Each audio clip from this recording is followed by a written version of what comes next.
This is Amber Bell from Cal Business Solutions. Today's topic is how to clean up page layouts in Microsoft Dynamics GP. This tip can be used both by users and by administrative people.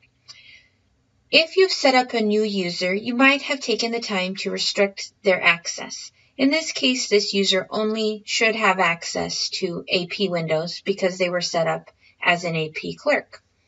However, by default, the user may have links to windows that they will never use. So we're going to go ahead and take a minute and make changes for this user. I'm going to click this button down in the corner in the navigation pane and go to Navigation Pane Options, or you can right-click and go to Navigation Pane Options. In here, I can say this user who is an AP clerk will not need to do HR and payroll, manufacturing, administration, inventory, sales. I go down further. Nope. Project. No. So now I've got this restricted down to just financial because they may do reports and inquiries, and purchasing, which is going to be their main windows.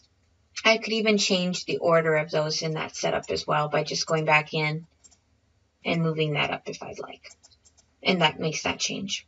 Now, once I've got that set, we're going to first go into financial. So again, this user is an AP clerk, so they should not be doing things like utilities or setup or any cards or anything like that. So we're going to go ahead and make a change. I'm going to click on Customize this page. No utilities, no routines. But they do want inquiry and reports, and we're going to click OK.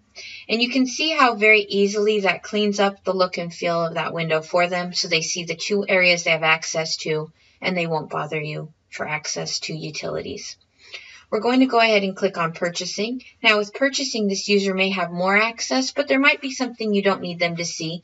Maybe you don't want them to see the utilities box. Maybe you don't want them to see Setup. So we're going to go ahead and take away Setup and Utilities. Click OK, and now that's been simplified as well. I recommend that administrators log in as new users at least once to double check the security and make these changes. In the new version of Microsoft Dynamics GP 2015, you can copy area page and homepage settings to new users. For more great Dynamics GP tips and tricks, visit www.calzone.com/tips and sign up for our e-newsletter.